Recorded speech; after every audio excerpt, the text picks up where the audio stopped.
તો મચ્છરજન્ય રોગચાળાને ડામવા એએમસી એક્શનમાં 2 દિવસમાં 1000થી વધુ કન્સ્ટ્રક્શન સાઇટ્સ પર ચેકિંગ, નિયમ ભંગ બદલ 16 કન્સ્ટ્રક્શન સાઇટ્સ સીલ.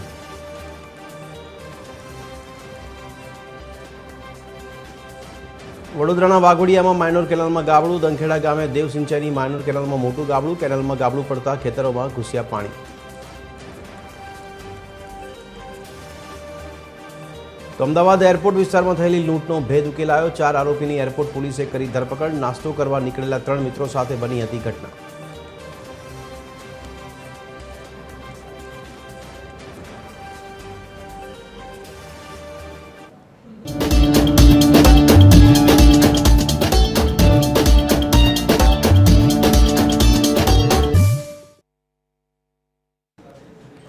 નમસ્કાર દર્શક મિત્રો, TV13માં આપનું સ્વાગત છે. આપ જોઈ રહ્યા છો ચર્ચા છડે ચોક. રાજ્યમાં ભરતી ક્યારે આવા સવાલો બેરોજગાર યુવાનો કરતા હોય છે.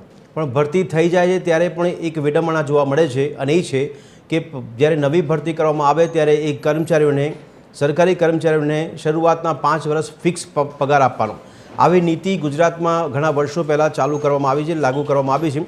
અને તેનો ઘણો બધો વિરોધ પણ કરવામાં આવ્યો છે. મોટી સંખ્યામાં કર્મચારીઓ હોય, શિક્ષકો હોય કે યુવાનો હોય કે જેમના દ્વારા ફિક્સ પગાર નીતિનો વિરોધ કરવામાં આવ્યો છે, તેને ઓછા ટાઈમ માટે કાં તો પછી સંપૂર્ણ નાબૂદ કરો તેવા વિરોધ પ્રદર્શન પણ જોવા મળ્યા છે, અને તેની માંગ પણ કરવામાં આવી છે.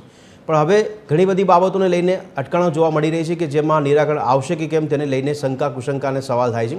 એટલા માટે કારણ કે જ્યારે ફિક્સ પગારની નીતિ સામે વિરોધ કરવામાં આવ્યો ત્યારે 2012માં હાઈકોર્ટમાં તેનો કેસ કરવામાં આવ્યો, અને હાઈકોર્ટમાં આ કેસની સુનાવણી ચાલી.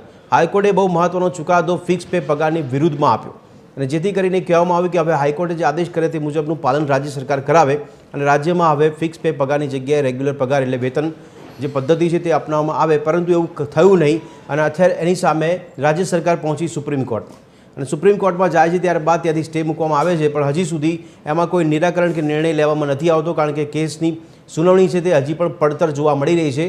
આ નાની મોટો સમયની વાત નથી, પણ 14 વર્ષ થઈ ગયા છે.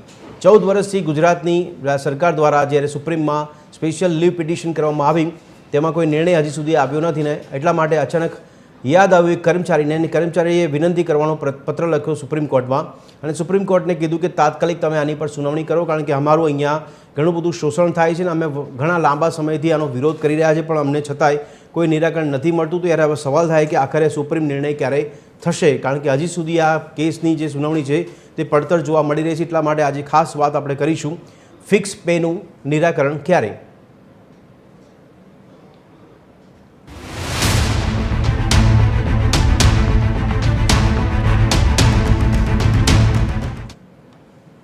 તો ચર્ચાની શરૂઆતમાં એક નજર કરી લઈએ ગ્રાફિક્સ પર.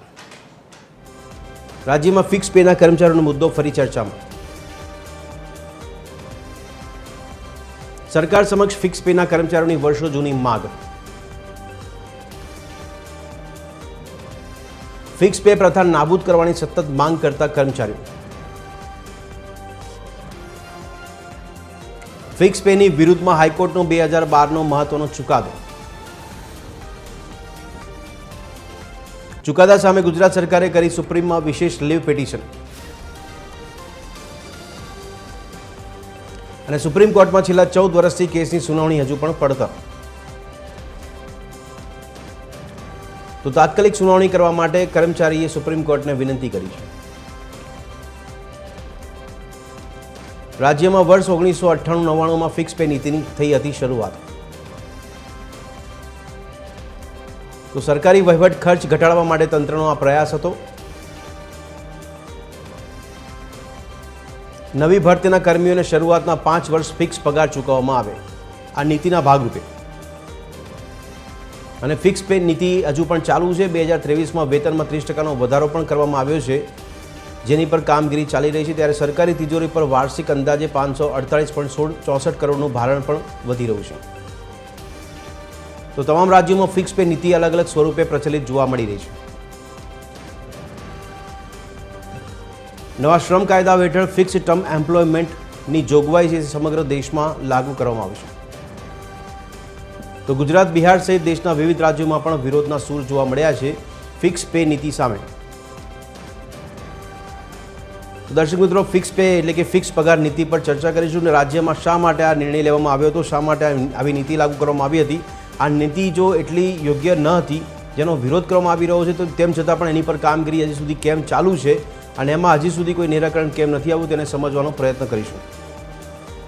તો મારી સાથે દર્શક મિત્રો ચર્ચામાં હાલમાં તમામ મહાનુભાવો છે તેઓ વર્ચ્યુઅલી જોડાઈ રહ્યા છે, પરંતુ મહેશભાઈ પંડ્યા કે જેઓ વિશ્લેષક છે જેઓ સ્ટુડિયોમાં અમારી સાથે હાજર છે.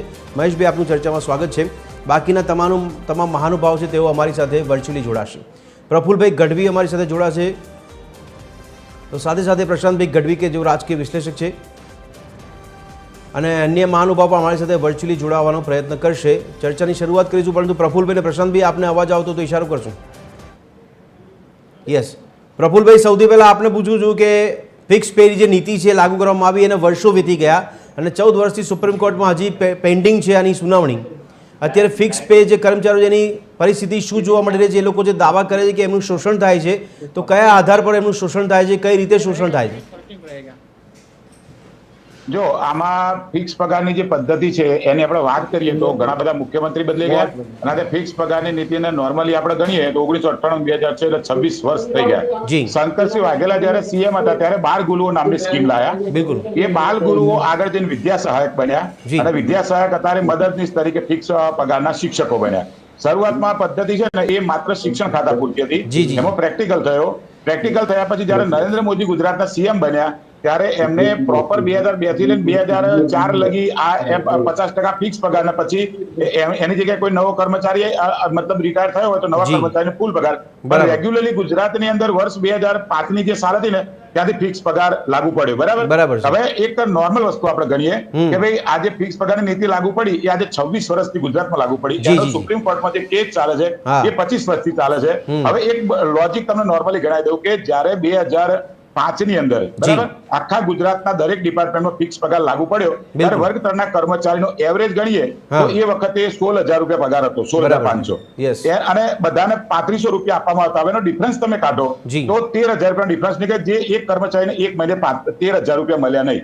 હવે એના 5 વર્ષ ફિક્સ પગાર કર્યો એટલે 60 મહિનાના તમે 13,000 લેખે ગણો તો આજની તારીખે લોકોને 7,80,000 રૂપિયા એ સમયગાળા મળ્યા નહીં. હવે જો 21 વર્ષ સુધી એ રૂપિયાનું વ્યાજ ગણવામાં આવે તો 8% લેખે તમે વ્યાજ ગણો તો 62,000 રૂપિયા વ્યાજ થાય. 21 વર્ષનું વ્યાજ થાય 13 લાખ રૂપિયા. અને અત્યારે આપણે સરવાળો મારીએ તો એક ફિક્સ પગારના કર્મચારીને 21 લાખ રૂપિયા એટલે 20,90,000 રૂપિયા મળતા નથી. બરાબર. એટલે મતલબ સરકાર ખાઈ ગઈ. સરકારે એનો પોતાના શું કહેવાય જે ઉપયોગ કર્યો હોય કે ભાઈ એને વિકાસ કર્યો હોય કે ફોટા લગાયા હોય કે જાહેરાત કરી હોય એ ભગવાન જાણે. હવે તમે નોર્મલી ગણો કે હજુ એક કર્મચારી છે ને હજુ બીજા 10 વર્ષ એટલે એક સરકારી કર્મચારી મિનિમમ 30 વર્ષ રહેતો હોય. 30 વર્ષ દરમિયાન એક સરકારી કર્મચારી જે વર્ગ 3 માં આવે એને મિનિમમ 35 લાખ રૂપિયાનું નુકસાન છે.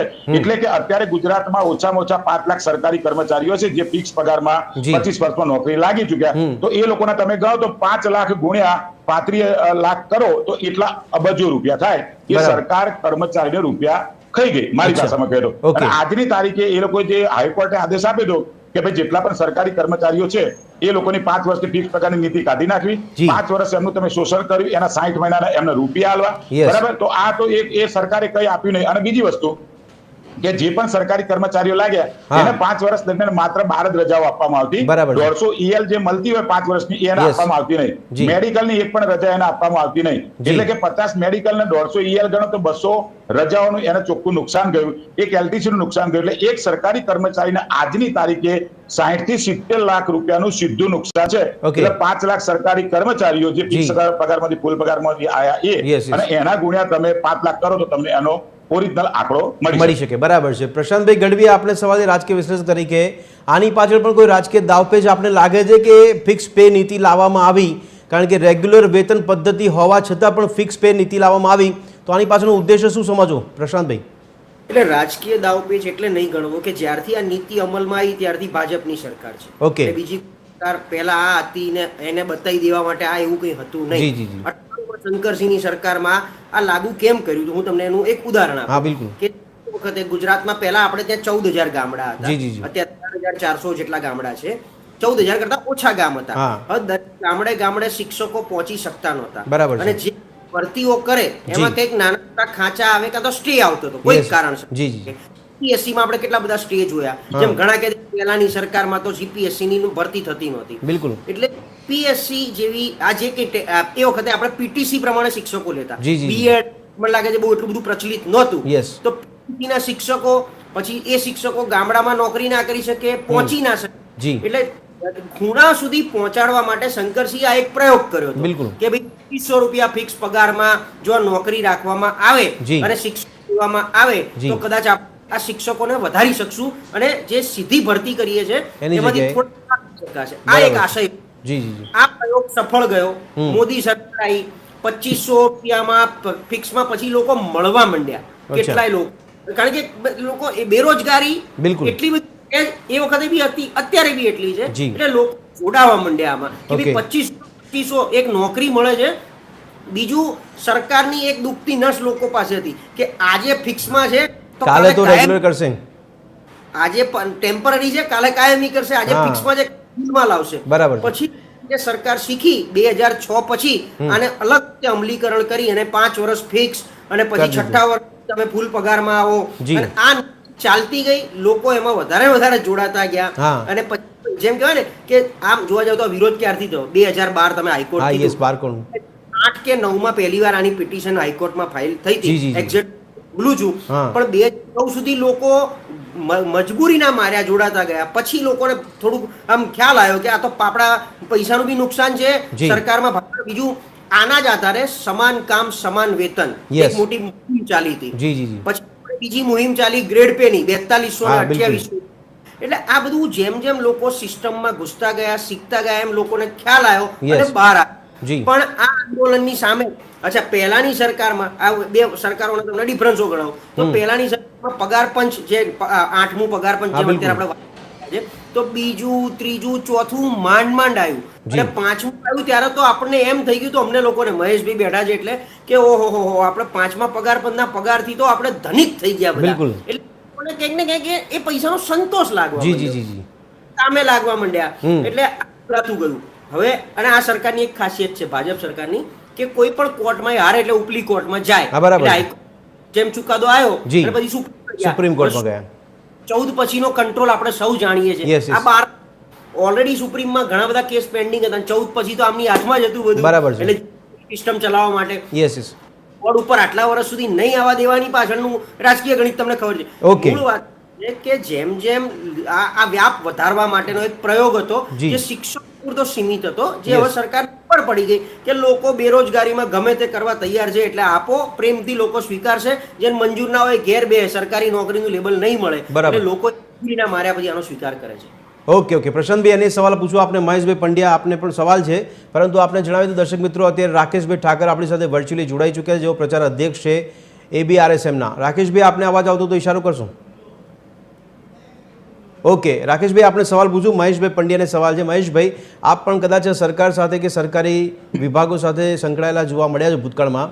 ફિક્સ પેનો ઉદ્દેશ સિદ્ધ થતો દેખાય છે, સરકારને તો લાગુ કર્યો છે. આમાં વાંધા બચકા શા માટે હોવા જોઈએ? કેમ એવું કહેવામાં આવે છે કે આ ફિક્સ પેમાં અમારું શોષણ થાય છે? એનું કારણ શું સમજવું આપણે? કેમ શોષણ? કારણ કે એમને સરકારી કર્મચારીનો જ હોદ્દો મળે છે ને. મારા મિત્ર પ્રશાંતભાઈએ બહુ વિગતે સમજાવ્યું જી કે બાલગુરુ યોજના દાખલ કરી કે ભાઈ આદિવાસી વિસ્તારોમાં, આંતરિક ગામોમાં કોઈ શિક્ષકો જવા તૈયાર નહોતા. બરાબર છે. એટલે એ જ ગામનો જો કોઈ 12મું ધોરણ પાસ હોય જી અને ભણાવે, એ પ્રકારની એક સારા ઉદ્દેશ્યથી એમણે આ શરૂ કરેલું. હવે એને એમણે પકડી લીધું કે ભાઈ આ બાલગુરુ તો પછી બધે કેમ આવું ના લગાય. બરાબર છે. શંકરસિંહ જે વાઘેલાનો વખતનો આઈડિયા એવો હતો કે કોઈ ગામડામાં જતું નથી, સ્કૂલ ઓરડાઓ ખાલી પડી રહે છે અને કંઈ થતું નથી, તો એવાને છોકરાઓ ભણે. જેમ કે અત્યારે બી કેટલીક સંસ્થાઓ રસ્તા પરના બાળકોને ભણાવવાના પ્રયોગો કરે છે. તો એવો ઈરાદો હતો. હવે એમને પકડી પાડી અને ફિક્સ પે કરી નાખ્યું. બિલકુલ. અને નાણાં વિભાગના એક ઠરાવથી આ મૂકી દીધું દરેક કર્મચારીમાં, સરકારના દરેક વિભાગમાં, કે પહેલાં 5 વર્ષ, એ પછી એ પ્રદૂષણ નિયંત્રણ બોર્ડના અધિકારીઓ હોય કે બીજા હોય કે ત્રીજા હોય, બધાને ટકે શેર ભાજી, ટકે શેર ખાજા, કે પછી એ ડૉક્ટરો કેમ નથી, આ બધા માટે 5 વર્ષ ફિક્સ કર્યા. એટલે સરકાર લોકોને મજબૂત બનાવવા માગે છે. એક બાજુ આ સરકારનું એક સૂત્ર છે આત્મનિર્ભર ભારત, યસ, આત્મનિર્ભર બનો, હા, અને બીજી બાજુ એના જે પ્રયત્નો જે છે જી જી જી, એ લોકોને ડિપેન્ડન્ટ બનાવવાના, બરાબર, આધારિત, પરોપજીવી, પેરેસાઇટ બનાવવાના યસ છે. યસ યસ, એટલે એમાં ખર્ચ ઘટાડવાની વાત છે. જી જી જી, હવે તમે રોડ શો કરો છો, હા, કેટલા ખર્ચા કરો છો, બરાબર છે, ચારે બાજુ જે બોર્ડ મૂકો છો, જી, કેટલા બોર્ડ મૂકો છો, તમે નાની નાની બાબતમાં ઉદ્ઘાટનો કરવા આવી જાઓ છો, કેટલા ખર્ચા થાય છે, યસ યસ, અને કેટલા લોકોને નુકસાન થાય છે. બિલકુલ. તમે એક ઉદ્ઘાટન કરવા આવો છો, મહેશભાઈ એનું ભારણ સરકારી તિજોરી પર પડે છે કે નથી પડતું? બિલકુલ પડે છે. તમે એક સામાન્ય ઉદ્ઘાટન માટે આવો છો, તમે ગુજરાતભરની પોલીસ આવી જાય, યસ, 2 થી 3 હજાર એસટીની બસો મુકાઈ જાય, જી. એટલે એટલા વિદ્યાર્થીઓના શિક્ષણ ઉપર અસર, એટલા કામદારોના શિક્ષણ ઉપર, એમના નોકરી ઉપર અસર, આ બરાબર. બધી છે. હા. એ પણ ભારણ પડે છે, પણ એ નથી ગણતા. ઓકે, હવે આની પર સરકારનું ભારણ છે. જી જી, હવે આ તો મજબૂરીનો જ લાભ છે ને, એટલા માટે હા, શ્રી યોગક્ષેમ યોગક્ષેમ. ફાઉન્ડેશન, બિલકુલ, હ્યુમન ડિગ્નિટી નામની એક એનજીઓ, જી જી, રાજેન્દ્ર શુક્લ હા. એના નિર્દેશક, યસ, અને એ સુપ્રીમ કોર્ટમાં ગયા, અને એ વખતે મને યાદ છે ત્યાં સુધી જસ્ટિસ ભાસ્કર ભટ્ટાચાર્ય હતા, acting chief justice, yes yes, અને એમણે એમ કહ્યું જી, કે આ તો આર્બિટરી એન્ડ ઇલીગલ છે, હા, યસ, અને મેં ડાયરેક્ટ સ્ટેટ ગવર્મેન્ટ કે ભાઈ સરખું વેતન સરખો પગાર આપો, સમાન કામ સમાન વેતન, એક્ઝેક્ટલી. હા, એમણે બિલકુલ. ટીકા કરેલી, એમણે તો જી, બહુ જી. આ તો એમાં છે, હા. બાકી આ માનવ અધિકારનો ભંગ છે, જી. આ બરાબર નથી, હા. એનાથી બીજું બધું ટિપ્પણીઓ બહુ કરેલી. બિલકુલ. રાજ્યની સરકાર સુપ્રીમ કોર્ટમાં ગઈ, પણ સુપ્રીમ કોર્ટમાં જવાની મહેશભાઈ ત્યાં જરૂર શું લાગી? કારણ કે હાઈકોર્ટે જે આપણને ચુકાદો આપ્યો એની અમલવારીથી જો લાખો કર્મચારીઓને રાહત મળતી હોય, એમને જો સંવેદનશીલતા હોય, હા. એમને મેં કહ્યું ને કે આમાં તમે જે એક સવાલ પ્રશાંતભાઈને કર્યો હતો, હા હા, પણ આમાં પોલિટિકલ ઇન્ટરવેન્શન પણ છે. જી, કઈ રીતે? એટલા માટે કે લોકોને મજબૂર બનાવો. અચ્છા. નોકરી નથી, 5 વર્ષ વર્ષે તો આપણે કાયમી થઈશું ને, બરાબર છે, તો ભલે ને અત્યારે બેરોજગાર છીએ, એના કરતાં નોકરી મળતી સરકારી, Yes, પાકું yes. તો થયું આપણું. બિલકુલ, યસ. પણ જે પ્રફુલભાઈએ વાત કરી કે બધા નુકસાનના અંતે પણ લોકો મજબૂરીના નહીં, હું લીધે, પ્રફુલભાઈને એના માટે Yes, કાઉન્ટર કરું છું, કારણ કે નુકસાન ભલે ગણાવતા, પણ એ તો જે નીતિમાં જોડાયા તે નીતિની જગ્યાએ રેગ્યુલર પગાર પદ્ધતિમાં કાઉન્ટિંગ કરી રહ્યા છે. હું એને કાઉન્ટર સવાલ અમને કરું છું. ના ના ના, પણ એ ખોટું જ છે હા. કે તમે કેમ નથી એમને શરૂથી લેતા, જી. તમે કેમ 5 આજે અગ્નિવીર શું છે, તમે બિલકુલ. સૈનિકોને શરૂથી ભરતી કરો ને, આજે અગ્નિવીર કંઈક થઈ ગયું જી. તો શું, હમ. એના બાકીના બેનિફિટનું શું, એ બી સરદાર પણ મહેશભાઈ, આ શોર્ટ ટર્મ માટેનો આપણે ફાયદો શું વિચારવો? કારણ કે આમાં ઉદ્દેશ તો એ કહેવાય છે તંત્ર તરફથી કે આમાં સરકારી તિજોરી પર ભારણ ઘટે, કારણ કે સરકારી કર્મચારીનું જે ભથ્થું છે, ભારણ ઘટતું હા. પડતું હોય હા. તો રોડ શો બંધ ના કરો. બરાબર છે. તમે આજે એડવર્ટાઇઝમેન્ટના બોર્ડ મૂકો છો ચારે બાજુ, જી, જી, જી. દરેક પેટ્રોલ પંપે ને બધે જ બોર્ડ મૂકો છો તમે, Yes, yes. સરકારી ખર્ચેને ભોગે, એ ક્યાં કોણ આપે છે પૈસા? એ વ્યક્તિગત આપે છે, કોણ બરાબર છે. આપે છે પૈસા? એટલે એની પર ભારણ પડતું જ નથી. તમે એક ઉદ્ઘાટન કરવા માટે આવી જાઓ છો, Yes, yes. નાના મોટા એક સામાન્ય વસ્તુ માટે, જી. અને તમે આવો છો અને આખી ગુજરાતની પોલીસ અથવા જે પણ રાજ્યમાં જાય એ Yes. બધાની પોલીસ, એના એસટીની બસો, બીજી બધી ગોઠવો છો, જી. એ ક્યાંથી આવે છે? એ કોઈ લોકો સ્વૈચ્છિક ફાળો આપીને તમે આ પ્રોગ્રામો કરો છો? એ સરકારની તિજોરીમાં ફાળો નથી આવતો. તો તમે એ સમાન કામ માટે સમાન વેતન માટે જો તમે આપતા હો, આજે તમે જુઓ કે પ્રાથમિક આરોગ્ય કેન્દ્ર બંધ કેમ થઈ ગયા અથવા બંધ થવાની એડી પર કેમ છે કે તમે ડોક્ટરો આટલા ખર્ચ કરીને ભણતા હોય, જી, અને છતાંય એને ફિક્સ પે પણ લેવામાં આવે ને 11મા મહિને છૂટા કરીને પછી પાછો એ કરવામાં આવે, તો કોણ કહો ડોક્ટર જાય? બરાબર અને એટલા માટે તમે પ્રાઇવેટનો ધંધો વિકસો. જી, જી. પ્રાઇવેટનો ધંધો વિકસાવવા તમે પાછા પ્રધાનમંત્રી વીમા યોજના લઈ આવ્યા, હવે હા, 5 લાખ ને 7 લાખનો વીમો બિલકુલ, આપ્યો. બિલકુલ. અરે ભાઈ, મને તો શરદી ખાંસી ને ઉધરસ થઈ છે, મારે તો પેરાસિટામોલની ગોળી ને કલ્પ સિરપ લેવા જવું છે પેલા પ્રાથમિક આરોગ્ય કેન્દ્રમાં. Okay. મને રોજ આંતરડા નથી બગડતા, બરાબર. મને રોજ કેન્સર નથી થતું, જી. મને રોજ અલ્સર નથી થતું, હા. મારે 5 લાખના વીમાની જરૂર જ નથી. બિલકુલ. મને તો પ્રાથમિક આરોગ્ય કેન્દ્રમાં મને પણ પેરાસિટામોલ આવું નથી તો મળે. મહેશભાઈ, આ બધી જે યોજનાઓ છે લોકો માટે સપોર્ટ સિસ્ટમ તરીકે કામ કેમ કરે? બિલકુલ નથી, મજબૂરી છે. કહું છું તો અચ્છા, ખરો okay. કે મને આજે ખાંસી ઉધરસની દવાની જરૂર છે, મને રોજ ઓપરેશનની જરૂર નથી. જી, જી. 5 સ્ટાર હોટેલ જેવી સગવડો આપી છે, ભાઈ મારે 5 સ્ટાર નથી જોઈતી. ઓકે, મને તો મારે શરદી ખાંસી ઉધરસની દવા જોઈએ છે. બરાબર છે. એના માટે આરોગ્ય કેન્દ્રમાં ડોક્ટર જોઈએ છે, જી. ત્યાં સોનોગ્રાફી મશીન જોઈએ છે. Okay. બરાબર, તમે 108 લાવ્યા તો સારું કર્યું કેન્દ્ર સરકારની સ્કીમથી. એ Yes, વખતે રાજ્ય સરકાર તો એવું જ કહેતી કે અમારી સ્કીમ છે. હા, પણ એ તો કેન્દ્ર સરકાર. હા, કેન્દ્ર સરકારની જ હતી. બરાબર. વિધાનસભામાં સવાલો થયા, જી. પણ છતાં એમ કહેવામાં હતું કે આ પહેલ છે ગુજરાતની અને ગુજરાત 108 શરૂ કર્યું. આ તો Okay. કેન્દ્ર સરકારની યોજના હતી. Yes, yes. કહેવાનો મારો મુદ્દો એ છે કે આ ફિક્સ પે જે પગાર તમે આપો છો ને, જી, જી, એ હ્યુમન ડિગ્નિટીનો પણ સવાલ છે. ઓકે, સમાન કામ માટે સમાન વેતન થાય. તમે કોઈને મજબૂર બનાવી રહ્યા છો, એટલે પેલો તમે એ પ્રોબેશનમાં મૂકી શકો કે તમારી ચાલો ભાઈ અમે વર્તણૂક જોઈશું અને પછી તમે કાયમી કરીશું. બિલકુલ. અને હાઈકોર્ટે જરા આટલું વિશ્લેષણ કરીને ચુકાદો આપ્યો હોય અને એમણે આ ઇલીગલ ઠેરવ્યું હોય, ઓકે, તો પછી સવાલ જ નથી કે ગુજરાતની સરકારને શરમ આવી જોઈએ. અને એ વખતે તત્કાલીન મુખ્યમંત્રી આજના વડાપ્રધાન છે અને સુપ્રીમમાં ગયા છે, તો એ જરા બહુ ઠીક નથી લાગતું. એટલે અને એમાં કામમાં અસર પણ થાય છે. બરાબર. કારણ કે તમે એક શિક્ષક નાના ગામડામાં જાય અને એનો નાનો પગાર હતો, પછી પગાર તો વધે ફિક્સમાં, તો એને પોસાતું નહોતું, એટલે એની શિક્ષણ પર અસર થાય. એટલે એને ખાનગી ટ્યુશનો પણ કરવા પડતા હતા, એ પણ શીખ્યું તમે. અને એટલા માટે શિક્ષણની ગુણવત્તા ત્યાંથી બગડવાની શરૂ થઈ. એટલે તમે પ્રાથમિક પ્રાઇવેટ શરૂ કરો. બરાબર. આ બધું બહુ સિસ્ટેમેટિક વ્યવસ્થિત કાવતરું છે. Okay okay. રાકેશભાઈ, આપને મારો અવાજ આવતો તો આપને સવાલ એ છે કે ફિક્સ પે અને રેગ્યુલર જે કર્મચારીઓ કહેવાય એમાં તફાવત શું છે? કારણ કે સમજવું એ છે કે ફિક્સ પેના લોકોને આટલું બધું શોષણ ને કેમ એમને નુકસાન થાય છે, કારણ શું? અનમ્યુટ કરો રાકેશભાઈ, આપનો અવાજ નથી આવતો, અનમ્યુટ કરશો. એક તો અભિનંદન એટલા માટે આપને કે આ વિષય ઉલ્લેખવાના કારણે સમાજ સુધી સાચી માહિતી જશે, ચોક્કસ, અને લોકોમાં જાગૃતિ આવશે પોતાના શોષણ સંદર્ભે અથવા તો આર્થિક નુકસાન સંદર્ભે. બે બાબતો પર આપણે નજર કરવી જોઈએ. અને બંને બાબત એવી છે કે પહેલી એક કે આ જે હ્યુમન રિસોર્સિસ છે, બધા જે માનવો છે, જે નાગરિકો છે, એને કેવા બનાવવા માંગીએ છીએ આપણે, આપણો એ ગોલ શું છે? ગુજરાતમાં ભાગ્ય જ 3% કે 4%, વધુમાં વધુ 6% જેટલું જ બજેટરી જોગવાઈમાંથી શિક્ષણ પાછળ કરવામાં આવે છે. હા, બરાબર છે. ખરેખર જે વિકસિત છે અથવા તો વિશ્વની જે સત્તાઓ છે મોટી, ત્યાં 30% બજેટની ફાળવણી હોય. કમસે કમ આપણી સરકાર જો 20% પણ ફાળવણી કરે, બરાબર, તો શિક્ષણની ગુણવત્તા સામે અથવા તો આવી સ્કીમો લાવવાની જરૂરિયાત ઊભી ન થાય, કારણ કે પર્યાપ્ત એ બાજુનું ફંડિંગ ઉપલબ્ધ બજેટમાં જ થઈ જાય. બરાબર છે. રહી વાત બીજી કે સરકારની ઈચ્છા અને આકાંક્ષાઓ શું છે?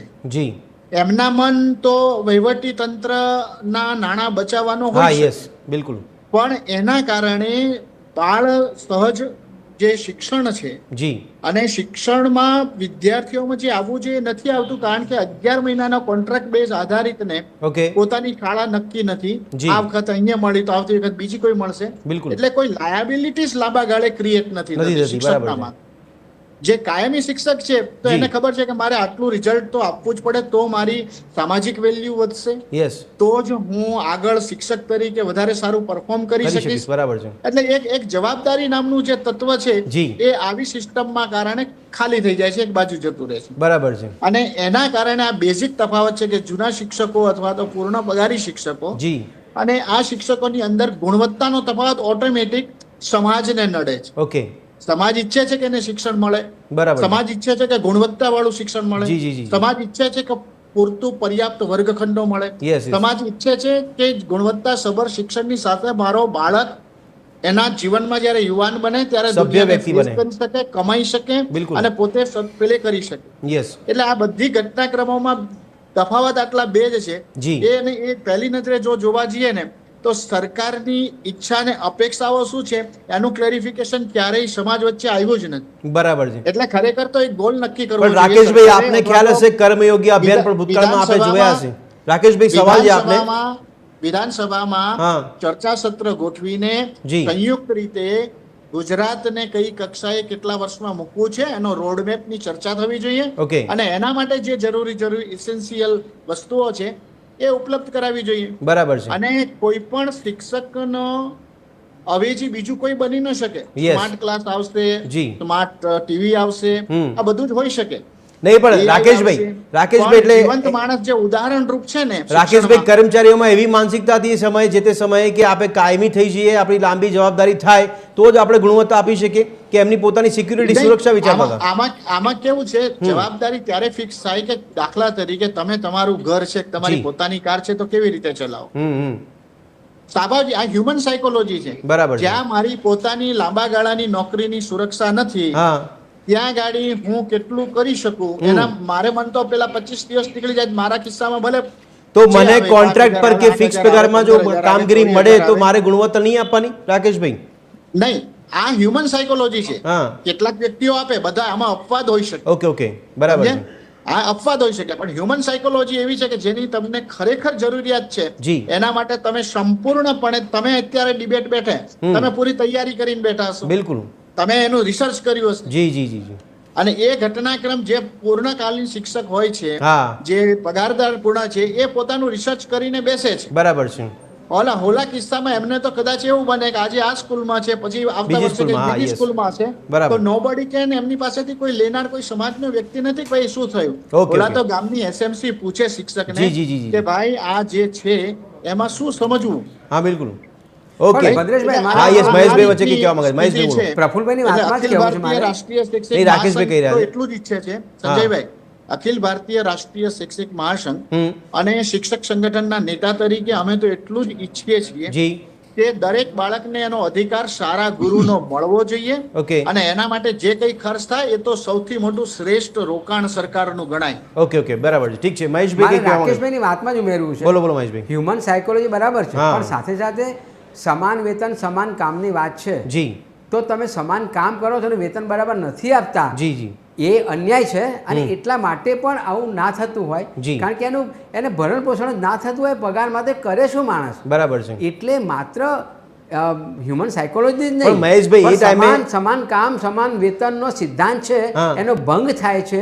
અને એટલા માટે બી પણ એ તો પછી આવ્યું ને કે સમાન કામ સમાન વેતન, તમે વિરોધ થવો, આંદોલન થવું, એટલા માટે. પણ બહુ દેખીતી વાત છે ને કે સમાન વેતનની સામે સમાન કામ ના મળતું હોય તો સ્વાભાવિક છે કે યાર પેલો જેટલું વેતન મળે છે એટલું જ કામ કરે. બરાબર છે. યસ, પ્રફુલભાઈ, આપ જવાબ આપજો, પણ આપણે સવાલ પણ જોડે સાંભળી લો. પ્રફુલભાઈ, જે તે સમયે જેમ કે અત્યારે કોઈને કોઈ કંપનીમાં જોડાવવું હોય તો એ બધી ટર્મ્સ એન્ડ કન્ડિશન વાંચી લે છે, પછી એની ઈચ્છા નક્કી કરવું કે જોડાવું કે ન જોડાવું. તમે જે આર્થિક નુકસાન ગણાવ્યું એ સમયે ફિક્સ પે નીતિ લાગુ થઈ ગઈ હતી, જે હજી પણ ચાલુ છે. હું તમને એક્ઝામ્પલ આપું, એક સાંભળો. આખા દેશમાં બુદ્ધિશાળી માણસ વૈજ્ઞાનિક બને. જી. બરાબર. હવે જે ભારતની અંદર વૈજ્ઞાનિક હોય અને ઈસરોમાં હોય એને 5 લાખ 10 લાખ એવો પગાર મળતો હોય. બરાબર છે. તો તમે વાત કરો છો ભાઈ આર્થિક વસ્તુ વ્યવસ્થિત છે, બરાબર. તો તમે, હું 2 એક્ઝામ્પલ આલું, શાંતિ સાંભળજો, 2 જ મિનિટમાં. કે ગુજરાતની અંદર ફિક્સ પગાર નીતિ છે, એટલે આપણે તેટલા સાયન્ટિસ્ટો નથી પાકતા જેટલા ઈસરોમાં અમદાવાદમાં લાગી શકે. એટલે બધા તમિલનાડુ કેરાલાથી અમદાવાદમાં આવે છે. નંબર 1. નંબર 2 કે તમને ખબર છે ને, તો પછી બીજું કે એ લોકો જે આવે છે એ બધાને 5 લાખ 10 લાખ પગાર હોય, છતાં પણ એ લોકો કયા કારણોસર ઈસરો છોડીને જતા રહ્યા. બરાબર. એ તો બુદ્ધિશાળી હતા, એ તો દેશની સેવા કરવા આવ્યા હતા. તો એ લોકોને જો ફૂલ પગાર હતો તોય એમના આર્થિક પ્રોગ્રેસ કરવો હોય તો આ 3500 રૂપિયામાં ભણેલો ગણેલો માણસ પીએડ થયેલો, એમએડ થયેલો, એમફિલ થયેલો, પીએચડી થયેલો થોડો રહેતો છે. અને બીજી એક વાત તમને હું તમારા સવાલનો જવાબ આપું કે મોદી સાહેબ અને આખું ભાજપને બધા એવું કહે છે કે ભાઈ ગુજરાત મોડેલ આખા ઇન્ડિયામાં લાગુ પાડ્યું. બરાબર. તો આખા ઇન્ડિયામાં લાગુ પાડ્યું તો જેનજીનું આંદોલન કેમ થયું? તો જે ફિક્સ પગાર આપણે અહીંયા હતો એ અગ્નિવીરમાં ઉપર ગયો, એટલે ઉપરવાળાને બધાને ખબર પડી. 2003માં જે ખાનગીકરણ આવ્યું એ આખા ભારતમાં ફરી વળ્યું, જે બીજેપીની સરકારમાં જે તે વખતે આવ્યું. એટલે એ જે જેનજીનો છોકરો હતા ને, કે જે લોકોને અત્યારે 14 થી 29 વર્ષના એમને કોઈ સગવડો ના મળી, કેમ કે એમના બાપા બધા ફિક્સ પગારમાં, એમનો જે પગાર આવ્યો, બરાબર, એ બધો વર્ગ 3 નો એમને ભણાવવામાં ખાનગીકરણમાં જતો રહ્યો. એટલે એ બધા રૂપિયા, એટલે જેનજી નહીં, આલ્ફા બીટા ગેમા નાખી એબીસીડીઓ પાછળ પડશે. બરાબર. સમજી લો, કેમ કે કોઈના બાળકોને સગવડ નહીં મળી જે સરકારી કર્મચારી નોકરી ફિક્સ પગારમાં કરતા હતા. હવે સાયન્ટિસ્ટ ઈસરોનો સાયન્ટિસ્ટ જો 5 લાખ પગાર છોડીને પ્રાઇવેટમાં પોતાનો આર્થિક વિકાસ કરવા માટે જતો હોય તો આ લોકોને તો નડવાનું જ છે ને યાર. એ તમે કેવી રીતે કહી શકો? પ્રફુલભાઈ, આ તો તમને કાઉન્ટર સવાલ એટલે કરું કે તમે જે એક્સપ્લેનેશન આપો એનાથી જે જોનાર લોકો છે એમને સ્પષ્ટીકરણ થાય, ખબર પડે વિશ્લેષણ તરીકે. એટલે હવે મારો સવાલ સાંભળી લો. તમે આર્થિક નુકસાન જે ગણાવ્યું લાખો રૂપિયાનું વ્યક્તિગત રીતે, પણ મારો સવાલ એ છે કે એ સમયે તો ફિક્સ પે નીતિ લાગુ હતી ને એમાં એ લોકો જોડાયા હતા. એમને એવું તો કહેવામાં નતું કે રેગ્યુલર પગાર પદ્ધતિ છે અને અમે તમને હવે ફિક્સ પે આપીશું, આવું તો નતું કીધું ને? એનો જવાબ આપું. શંકરસિંહ વાઘેલા વખતે એવું હતું કે ભાઈ ધારો કે કોઈ ગામ છે, બરાબર, તો એ ગામની અંદર એક શિક્ષક લાગ્યો, ભાઈ નોકરી લાગ્યો, તો એ ફિક્સ પગારમાં 2500 રૂપિયા ત્યારે લાગતો. પણ એની પાછળ વાળો શિક્ષક જો 6 મહિના પછી રિટાયર થઈ જાય તો એ જે 2500 રૂપિયા લાગ્યો અને 7મા મહિને ફૂલ પગારમાં આવી જતો. બરાબર છે. બરાબર. એ બાલગુરુમાં એવું હતું. પછી જયારે કેશુભાઈ આવ્યા, કેશુભાઈ વખતે પણ આ જ પદ્ધતિ હતી, જેને વિદ્યા સહાયક કહેતા, કે ભાઈ કોઈ શિક્ષક એક એક્સ નામના ગામમાં નોકરી લાગ્યો તો 1 વર્ષ પછી કોઈ શિક્ષક રિટાયર થઈ જાય તો એને 4 વર્ષ ફિક્સ પગાર નતું કરવું પડતું, એને એ 1 વર્ષ પૂરા કર્યા પછી 13મા મહિને ફૂલ પગારમાં હતો. આ તો મોદી સાહેબ આયા એમને 2005 ની અંદર આખું વિધાનસભામાં કાયદો પસાર કર્યો કે ભાઈ ગુજરાત સરકારના શિક્ષક નહીં 58 ડિપાર્ટમેન્ટમાં વર્ગ 3 નહીં વર્ગ 1 2 3 4 બધું પટાવવાનું ભરતી બંધ કરી નાખી લોકો આખા ગુજરાતમાં આઉટસોર્સ. પણ એ તો પ્રફુલભાઈ આપને કદાચ ખબર હશે કે એ ટાઈમે એક ઉદ્દેશ પણ હતો કે મિનિમમ ગવર્નન્સ ની વાત કરી હતી, આપને ખ્યાલ હશે. એ ડફોડ બનાવવાનો ઉદ્દેશ છે, મિનિમમ ગવર્નન્સ ની અમે વાત કરે. હું તમને કહું કેવી રીતે ડફોડ બનાવવાનો. આજે હું તમને કહી દઉં કે 13 થી 14 લાખ લોકો ખરા ને એ અત્યારે આઉટસોર્સમાં નોકરી કરે છે. આઉટસોર્સમાં 25,000 રૂપિયાની પગાર સ્લીપ બને એને તો 12 લાખ રૂપિયા બને. હું તમને એવા હજારો માણસોના મોબાઈલ નંબર આપું, લો તમારે જોતા હોય તો, બરાબર. એની સેલરી સ્લીપ 25,000 ની બને, એને 12,000 રૂપિયા મળે. તો પેલો કોન્ટ્રાક્ટર વચ્ચે જે રૂપિયા ખાઈ જાય છે, બરાબર. હમણાં વચ્ચે આપણે આની ઉપર ડિબેટ થઈ હતી, આપણે તમારી ટીમ તો એ એક નાકરાણી કઈ કોઈ હતો ભાવનગરનો ભાઈ, તો એને તેમાંથી સસ્પેન્ડ કરી કાઢી નાખ્યો. એને હગાવાલા નોમેન નવી એજન્સી બનાવીને એ પાછા નવા 3-4 લાખ લોકોને આઉટસોર્સ મળી. આ ઉદ્દેશ્ય પ્રફુલભાઈ, આ ઉદ્દેશ્ય સિદ્ધ થયો એટલા માટે તો તમે આટલા વર્ષથી એક હતું શાસન જોઈ રહ્યા છો ને. આ પરિણામ ના મળ્યું હોત તો આપણને આ રિઝલ્ટ મળત. પણ મળ્યું ને. હવે જો જેમ જીઓ ઇન્ડિયા લેવલે આવ્યું ને, ગુજરાત તો ભોળા છે પહેલાથી. ગમે તે કોઈ બીજા સ્ટેટમાંથી આવીને ભાવો બની જતા, આપણે પૂજા કરીને આપણે માથા બેહાડી જતા. એટલે ભાજપ તો આપણી પોતાની હતી કે ભાઈ આપણને આપણી સરકાર ક્યાં ડફોડ બનાવવાની, પણ આપણી સરકારે જ આપણને ડફોડ બનાવી છે. એ આજે ક્યારે લોકોને ખબર પડી કે ફિક્સ પગારમાં 2005માં જે લાગ્યો હતો, એના છોકરાને જયારે MBBS માં ભણાવવા મૂકવાનો થયો, એના છોકરાને વિદેશમાં મૂકવાનો થયો, ત્યારે એની જોડે રૂપિયા નતા. એને પોતાનું ઘર લેવાનું થયું ત્યારે એની જોડે રૂપિયા નતા. એને પોતાની મા બાપ હતા, એને દવાખાનામાં લઈ જઈને 2 લાખનું હૃદયનું ઓપરેશન કે ઘૂંટણનું ઓપરેશન કરવાનું થયું, એ વખતે એની જોડે રૂપિયા નતા. એટલે સરકાર અત્યારે બધા પેલા શું કહેવાય લાચા કટકા જેવું આપે કે ભાઈ તમને ગવર્નમેન્ટ વાળાને PM જેવું જી કાર્ડ કઢાવ્યું. હમણાં આ 6 મહિના પહેલા જ નવું નીકળ્યું, જે PM કાર્ડ બધા જે સામાન્ય વ્યક્તિઓને મળે છે, જેનો 6 લાખથી નીચેની વાર્ષિક આવક, એ સરકારી કર્મચારીને અત્યારે જી કાર્ડ મળે છે કે ભાઈ PM ની જે યોજના છે PM, બરાબર, એની અંદર જઈને દવાખાનામાં દવા કરાઈ શકે. આમાં કેવું છે કે દરેક વ્યક્તિને સગવડ જોઈએ છે, પણ જે પ્રોપરલી મળે છે. આજે સરકારી કર્મચારી, હું તમને એક એક્ઝામ્પલ આપું. મોદી સાહેબ છે કે બીજું કોઈ વ્યક્તિ 5 વર્ષ માટે ચૂંટાય છે. 5 વર્ષ માટે કોઈ પણ સંસદ સભ્ય કે ધારાસભ્ય કેમ ચૂંટાય? 5 વર્ષમાં વિકાસ કરવા. તમે 5 વર્ષ પેલાનો ફિક્સ પગાર કરી નાખ્યો, પેલાના કુટુંબનો તમે વિનાશ કરી નાખ્યો. ક્યાં ક્યાં વિકાસ કર્યો? વિકાસ કરવા માટે ભારત દેશમાં 5 જ વર્ષ આપવામાં આવે. 5 વર્ષ શા માટે ફિક્સ પગાર આપવામાં આવે? આ સ્લોગને લોકો વળગી રહ્યા, સૌનો સાથ સૌનો વિકાસ, અને પછી તો ઉમેરાયું કે સૌનો વિશ્વાસ. આ સ્લોગને તો લોકો વળગી રહ્યા ને. એની સાથે બીજી એક વાત તો મોદી સાહેબ બતાવ્યું કે 1 નેશન 1 ઇલેક્શન. તો કેમ એવું નહીં કહેતા કે ભાઈ 1 નેશન 1 સેલેરી? આવે બધા બે સરખો પગાર. કેન્દ્ર સરકારનો તમારો શિક્ષક હોય તેનો અલગ પગાર હોય. ગુજરાત સરકારનો શિક્ષક હોય 20,000, કેન્દ્ર સરકારનો ફાર્માસિસ્ટ લાખ રૂપિયા પગાર લેતો હોય, તો તમારે PHC માં ગામડાનો ફાર્માસિસ્ટ હોય એ 60,000 માં ટીચાતો હોય. એટલે અહીંયા 1 નેશન 1 ઇલેક્શન કરવું છે, પણ 1 નેશન 1 સેલેરી નહીં આપવી. કેમ કે ત્યાં એમનું શોષણ કરીને એના જે રૂપિયા વધે, જે વ્યક્તિગત રીતે મતલબ એમ કહેવાય કે પોતાની જાહેરાત જ કહેવાય, બીજું તો કશું નહીં. આજે તમે ભારતનો કોઈ વડાપ્રધાન આજની તારીખ રાતે 12 વાગે લાઈવ કરી અને કોઈને સંબોધન કરે, કોઈ વડાપ્રધાને નહીં કર્યું. આમને કરવું પડ્યું. શું લે કરવું પડ્યું? જૈનજી નામના જે છોકરા હતા, એ છોકરાઓને કોઈ સગવડો ના મળી, બરાબર. એમને ખબર પડી કે આપણું કોઈ ભવિષ્ય નથી, રેલો લાવી દીધો છે. એ લોકોને સગવડતા ના મળી, એના માટે ફિક્સ પે નીતિ જવાબદાર છે. ફિક્સ પે નીતિ એની અંદર જવાબદાર. આજે ગુજરાતની અંદર તમે જો 25 વર્ષથી છે, આજે 25 વર્ષ જૂના ફિક્સ પે ના કર્મચારીઓ છે, જે લોકો પોતાના મકાન નહીં લઈ શક્યા, પોતાના ઘર નહીં લઈ શક્યા, એમને પોતાના બાળકો ભણાવે છે. એલએન જેવી જે 12 સાયન્સમાં છોકરું ભણતું હોય, તો એલએન જેવી જે નામચીન ઇન્સ્ટિટ્યૂટ હોય, એમાં પોતાના છોકરાને ટ્યુશનમાં નહીં મૂકી શકાય. એના માટે એને હપ્તા કરવા પડે, બેંકોની લોન લેવી પડે. આ કયા પ્રકારની સ્થિતિ યાર?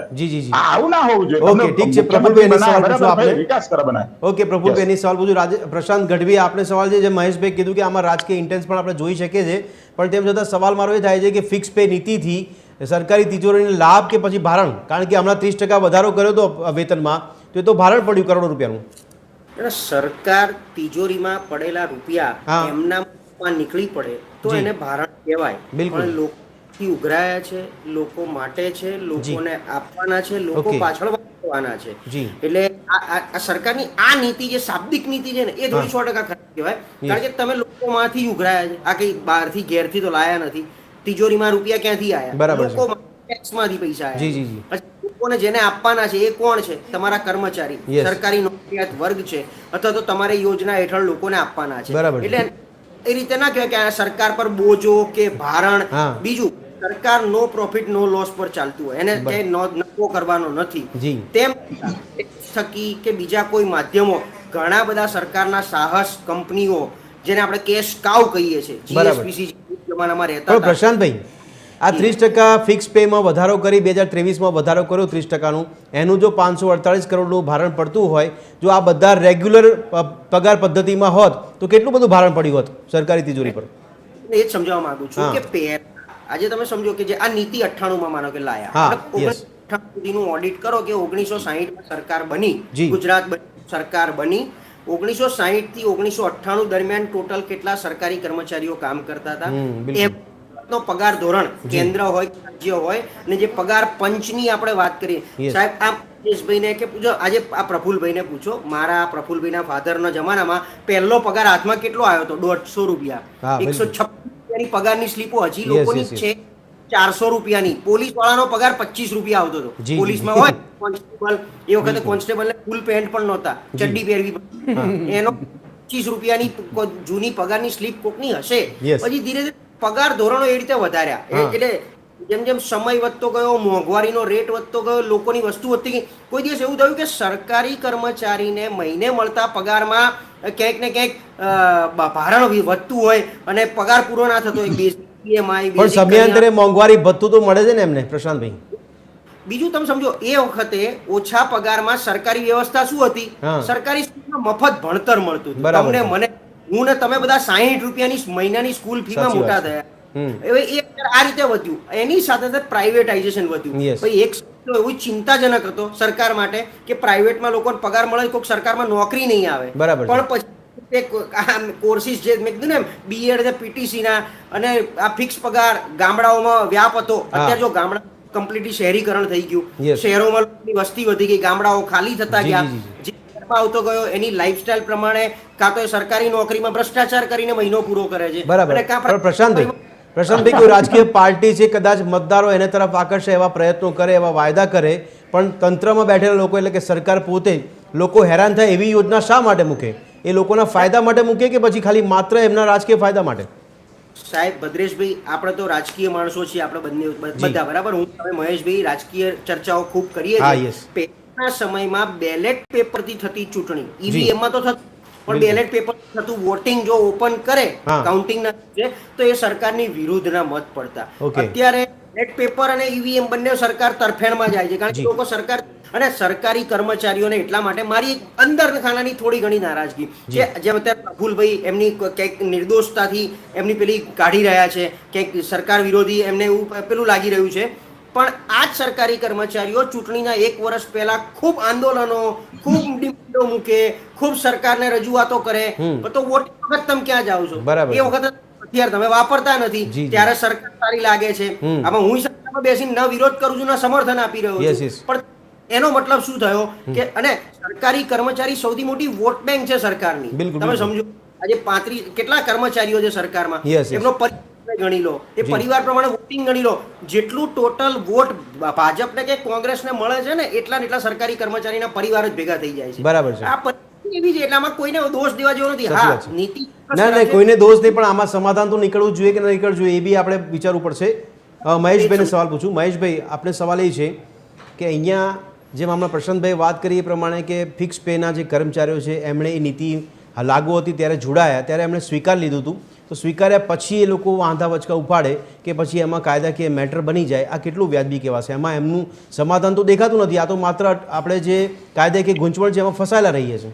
જુઓ, તલાટીની ભરતી જ્યારે આવી ને, ત્યારે 14 લાખ 15 લાખ લોકોએ અરજીઓ કરી. જી બિલકુલ. એમાં એન્જિનિયરોએ પણ અરજી કરી. યસ.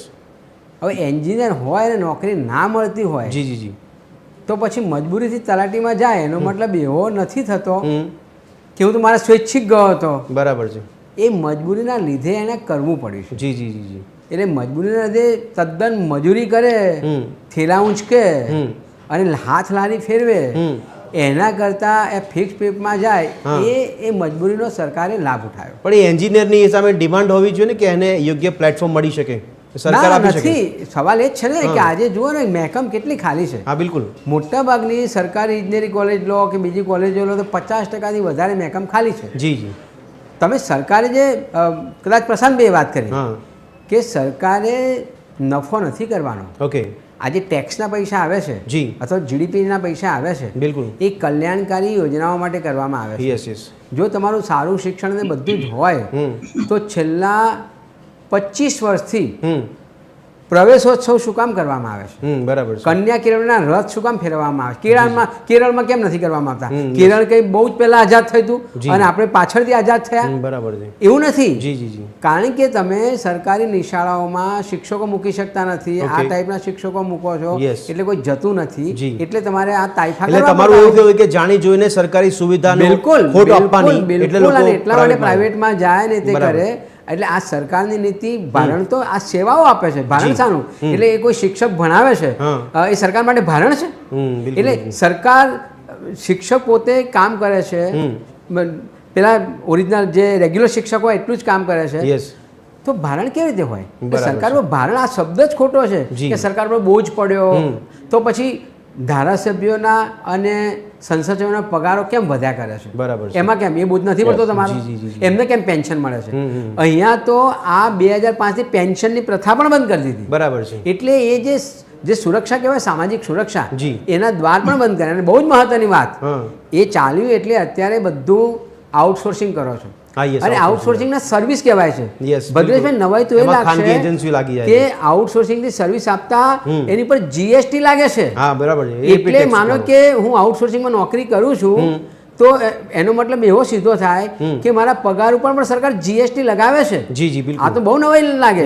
એટલે એ જે બોજો પડશે ને ભારણ પડશે એટલે મફતમાં એ લોકો આટલું બધું ટિફિન ખાવા જાય છે. આટલું બધું ચાલ્યું આયોજન વગર આટલા લાંબા સુધી આપણે આગળ લાંબો સમય કાઢ્યો, લોકોએ તો ભરોસો જ કર્યો છે ને.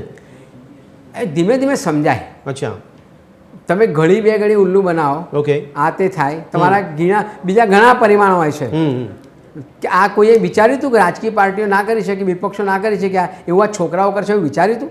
એટલે આ બધું એક્યુમ્યુલેશન થતું હોય છે. જી જી જી. અને એક્યુમ્યુલેશન થઈને બ્લાસ્ટ થતો હોય છે. આનું સમાધાન શું પણ મહેશભાઈ? સમાધાન એ જ કે સરકારે બોજો ના કરાય. ઓકે. હાઈકોર્ટે સમાધાન આપ્યું છે, એ મારે તમારે નથી આપવાનું.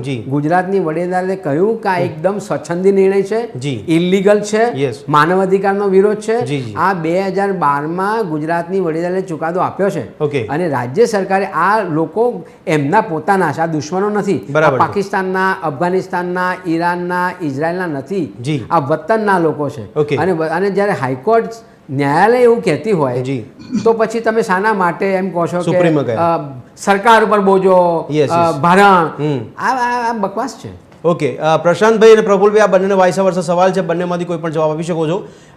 પ્રફુલભાઈ અને પ્રશાંતભાઈ, સુપ્રીમમાં પેન્ડિંગ છે એવું કહેવાય છે કે કેસોનું ભારણ છે, તો પછી કેસોનું ભારણ શું અચાનક ઘટી જશે અને તાત્કાલિક સુપ્રીમ સુનાવણી કરશે? આવી વિનંતી કરતો જે પત્ર લખ્યો છે એની અસર શું પડશે? કારણ કે લોકોને સમાધાન જોઈએ છે. જો પત્ર લખવા પાછળનું કારણ હું તમને કહી દઉં. પહેલું એ કે ભાઈ કોઈ જે આપણા સીજેઆઈ હતા એમને અત્યારના જે જેએનજી છે અને કોકરોચ કીધા તેનું પરિણામ આવી ગયું. બરાબર. ફટ દઈને એક શિક્ષણ મંત્રીનું રાજીનામું પડી ગયું. એટલે એ જોઈને બીજા ગુજરાતના વ્યક્તિની હિંમત જાગી કે ભાઈ એક કાંકરી પડી તો આપણે બીજી કાંકરી પાડો. બરાબર. જો આ કોકરોચ વાળું ના થયું હોત ને તો આ જે આજે લેટર લખાયું ના લખાત. બીજી વાત કે અહીંયા આપણે ત્યાં ગુજરાતની અંદર હાઈકોર્ટ હતી. હાઈકોર્ટે કીધું કે આ લોકો તમે 5 વર્ષના જે પણ રૂપિયા થતા હિસાબ કરીને આપી દો અને આ પદ્ધતિ તમે કરી નાખો બંધ. બરાબર. એટલે સુપ્રીમમાં ગયા. ગુજરાત સરકાર જે છે, ગુજરાત સરકાર સુપ્રીમમાં જે વકીલ રોક્યો એ ગુજરાત સરકારના રૂપિયા, પ્રજાના ટેક્સના ઉઘરાયેલા રૂપિયાથી એમને કેસ લડવાની ક્યાં જરૂર છે? બરાબર. અને હું તમને કહું કે આજે સરકારી કર્મચારીને કોઈ પણ પગાર આપવામાં આવે તો કોઈને તમારા મારા ખિસ્સામાંથી આપવામાં નથી આવતો કે ધારાસભ્ય, સંસદ સભ્ય, પીએમ કે સીએમ ના ખિસ્સામાંથી આપવામાં નથી આવતો. ટેક્સ ઉઘરાયેલો હોય, જીએસટી ઉઘરાયેલો એમાંથી આપવામાં આવે. અને ધારો કે ભારણ પડતું હોય તો આ ફોટા લગાવે છે, પેપરમાં જાહેરાત આવે છે, ટીવીમાં જાહેરાત આવે છે, એનું ભારણ નહીં પડતું. બરાબર. હવે ધારો કે તમને એમ કે એક જગ્યાએ સરકાર 10 લાખ રૂપિયા બધાને મફત વાપરવા આલે છે તો હાથ પડતા પડતા લાઈન લાગી જશે. લોકોને લાભ લેવાનો છે ત્યાં બધી ખબર પડે જ છે. જાહેરાતો કરવાની પણ પ્રફુલભાઈ સુપ્રીમમાં તો સમાધાન માટે જ ગયા ને, પણ સમાધાન તો 14 વર્ષથી પેન્ડિંગ છે. સમાધાન માટે ગયા પણ સુપ્રીમમાં અત્યારની જે સરકાર છે ને એ એમના જે પેલા એટર્ની ઓફ જનરલ હોય ને, બરાબર, એડવોકેટ જનરલ ઓફ એટર્ની, તો એ શું કરે જાણી જોઈને અત્યાર લગી મેં 7 વખત તો જયા નહીં, એ પોતે નથી જતા. પછી બીજી વખત શું કરે, ગુજરાત સરકારનો વકીલ હોય એ અમનો જ હોય. ગુજરાત સરકારનો વકીલ તો તમે એ રેગ્યુલર તારીખ પર જતા હશે એવું લાગે છે પ્રફુલભાઈ આપને? પ્રફુલભાઈ તારીખ પર જતા હશે એવું લાગે છે આપને? ના, આ યોગક્ષેમ માનવ કલ્યાણ વાળા જે એ રેગ્યુલર ટાઈમ ટુ ટાઈમ પેલા બોનસ. ના, યોગક્ષેમ સાથે ચર્ચા થઈ, યોગક્ષેમ સાથે ચર્ચા થઈને એમના તરફથી એવું નિવેદન આવ્યું છે કે એ લોકો રેગ્યુલર તારીખ પર જાય પણ તંત્ર તરફથી કોઈ જવાબ આપવા માટે ત્યાં જતું નથી. તંત્ર તરફથી કાગળી બાકી રાખે છે. તમારે ત્યાં હું તમારે ત્યાં તો હું ઘેર મોબાઈલ તો આપને એવું લાગે કે સરકાર ઈચ્છે છે કે આ પેન્ડિંગ રહે? સરકાર એવું જ ઈચ્છે છે કે ભાઈ આ લોકોને છે ને, ધારો કે સરકારી કર્મચારીઓ છે, તો હું તમને એક નોર્મલ એક્ઝામ્પલ આપી દઉં કેવું એ તમને કહું. જે છઠ્ઠું પગાર પણ જતું ને એમાં 112% થી 125% સુધીની મોંઘવારી 10 વર્ષમાં વધી. આ સરકાર આવી 2012 માં, તો એને એવા ટર્મ એન્ડ કન્ડિશન બદલી કાઢ્યા કે અત્યારે 10 વર્ષ પૂરા થઈ જાય તો સરકારી કર્મચારીઓ 63% મોડ પહોંચ્યા. બરાબર. તમે વિચાર કરો, 50% તો એ લોકોએ જે મોંઘવારી વધારવી પડે ને એ કાપી નાખી. તમે મને થોડી વાર પહેલા કહેતા હતા ને ભાઈ સરકારી કર્મચારીની મોંઘવારી વધે છે. હવે આ મોંઘવારી વધે એનો ફેર તમારા પગાર ઉપર પડે. કેવી રીતે હું તમને કહું, સરકારી કર્મચારીને ઓછો પગાર મળતો હોય, એનો મતલબ પ્રાઇવેટમાં જેટલા પણ વ્યક્તિ જોબ કરતા હોય એ બધાને ઓછો પગાર મળે. ધારો કે શિક્ષક છે, બરાબર, શિક્ષકને 25,000 પગાર મળતો હોય તો પ્રાઇવેટ સ્કૂલ વાળા એ શિક્ષકને 8,000 રૂપિયા રાખે. એને શું લે 35,000 માં રાખે. પણ શિક્ષકને લાખ રૂપિયા પગાર મળતો હોય તો પ્રાઇવેટ વાળા એ શિક્ષકને તમારે 80,000 માં રાખવો પડે. આજે હું તમને ડોક્ટર ની વાત કરું તો ડોક્ટરને 75,000 રૂપિયા ફિક્સ પગાર છે. એટલે આપણે ડોક્ટરને રેગ્યુલર ડોક્ટર જે આવતો હોય એ રેગ્યુલર ડોક્ટરને તમે 2 લાખ રૂપિયા આપો છો, તો પેલા ડોક્ટરને કેમ 75,000 રૂપિયા તમારે આપવાના છે? એ ડોક્ટરે પેશન્ટ જોવો છે, પેલો ડોક્ટરે પેશન્ટ જો, પેલો તો કોઈ સામાન્ય તો જોતો નહીં, બરાબર. એટલે મુદ્દો સરકારનો ઈરાદો નથી, અને એ પૈસા જે વધેલા છે ને પબ્લિકના, એ પોતાની જાહેરાતમાં વાપરવા. તો આનું સમાધાન શું પ્રફુલભાઈ? એનું સમાધાન એટલું જ કે પબ્લિક જે આ કોકરોચનું આંદોલન થયું એવું ભવિષ્યમાં બીજું કોઈ નવા આપણે શું કામ એવો રસ્તો વિચારીએ કે પછી એમાં પણ પ્રજાની સંપત્તિને નુકસાન થાય, આંદોલન થાય, હિંસા થાય? આવું શું કરો વિચારી? હું સીધી વાત હિંસાની વાત નથી કરતો. ભારતનું બંધારણ જે કહે ફાઇનલ, સૌથી ટોપ ઉપર સુપ્રીમ કોર્ટ છે, તો સુપ્રીમ કોર્ટ જે આદેશ આલે ફાઇનલ, એના આદેશ આલવા માટે શું કરવું પડે? તો આ લોકો જે ટાઈમે કાગળિયા રજૂ કરવાના હોય એ રજૂ કરી દે. આજે 12 વર્ષથી તમે રજૂ કરી શક્યા નથી.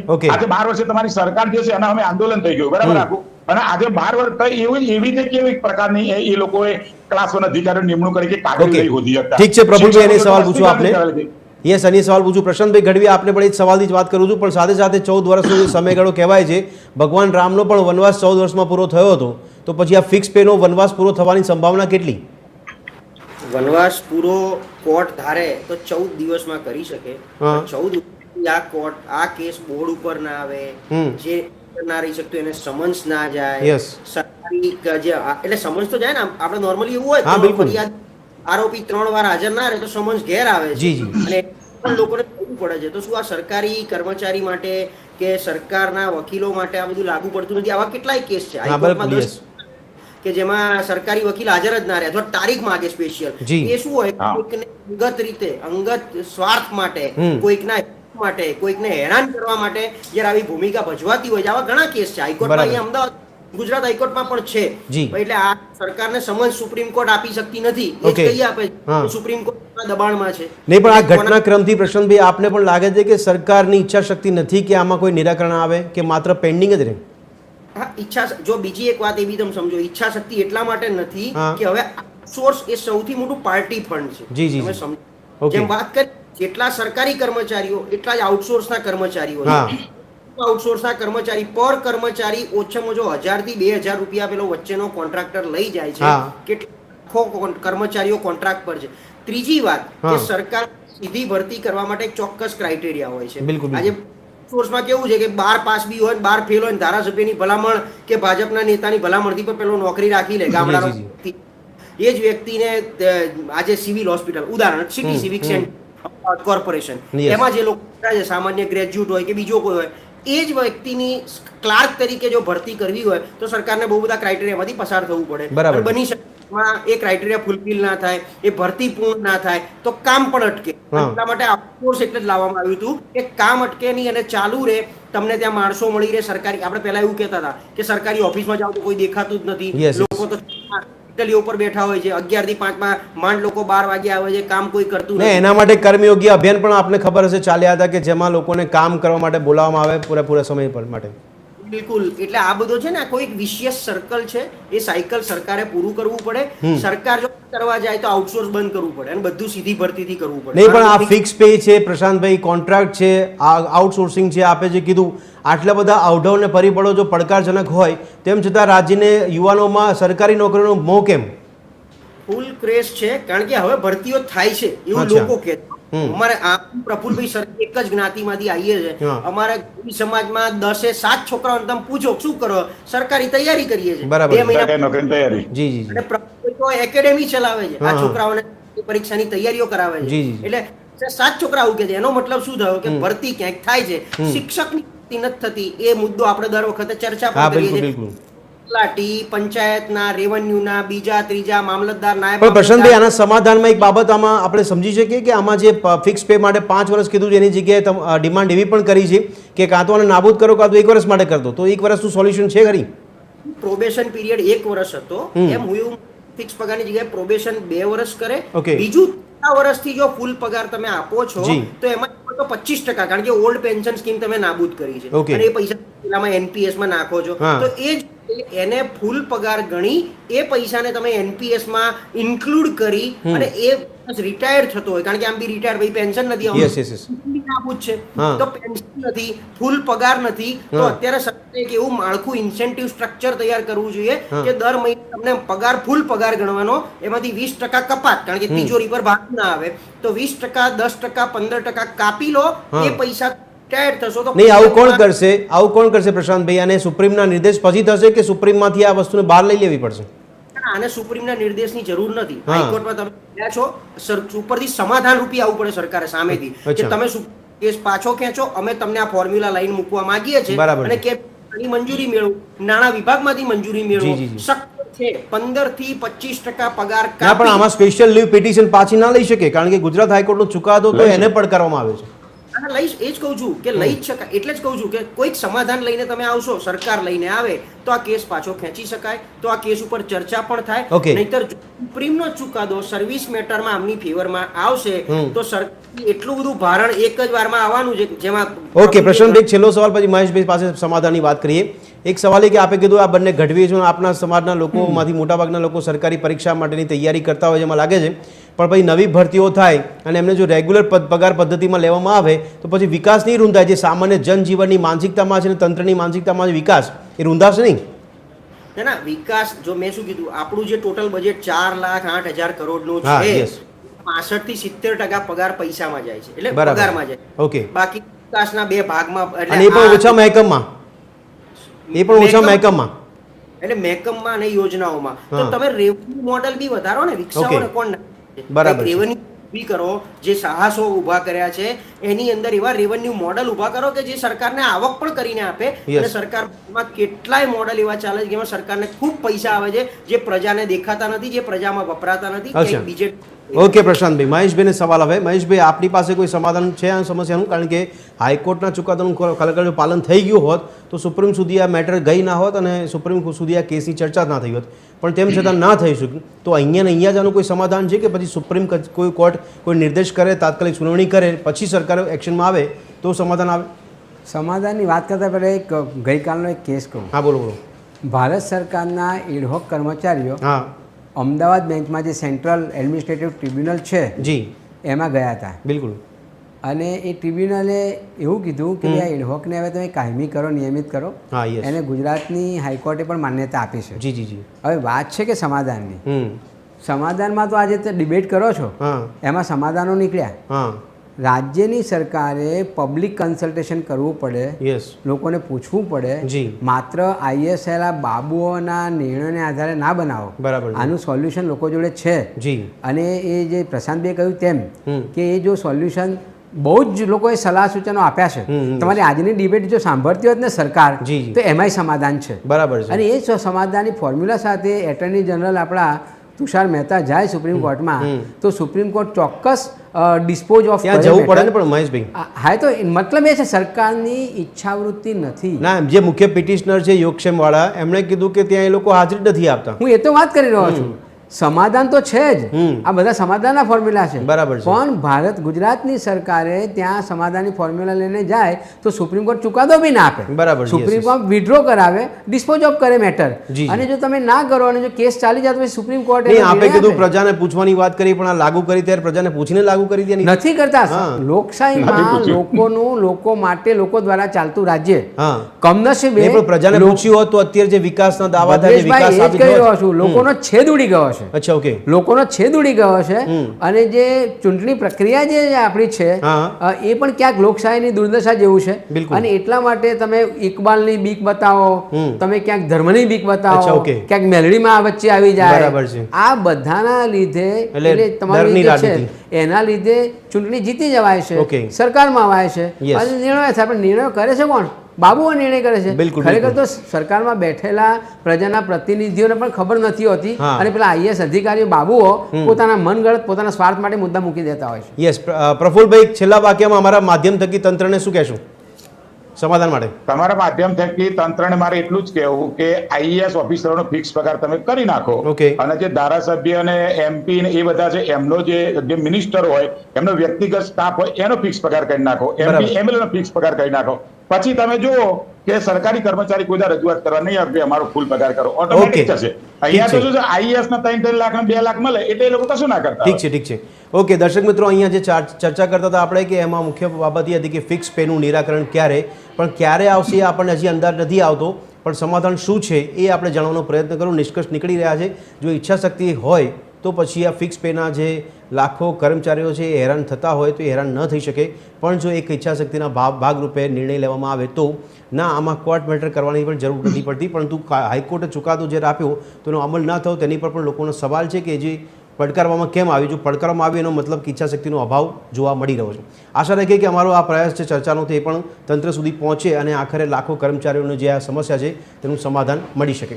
આ ચર્ચાને સમાપ્ત કરીશું. આ ચર્ચામાં મહેશભાઈ પંડ્યા, પ્રફુલભાઈ ગઢવી અને પ્રશાંતભાઈ ગઢવી આપે ભાગ લીધો તે બદલ આપનો ખૂબ ખૂબ આભાર. ફરી મળીશું દર્શક મિત્રો ચર્ચા છડે ચોકમાં એક નવા વિષય સાથે.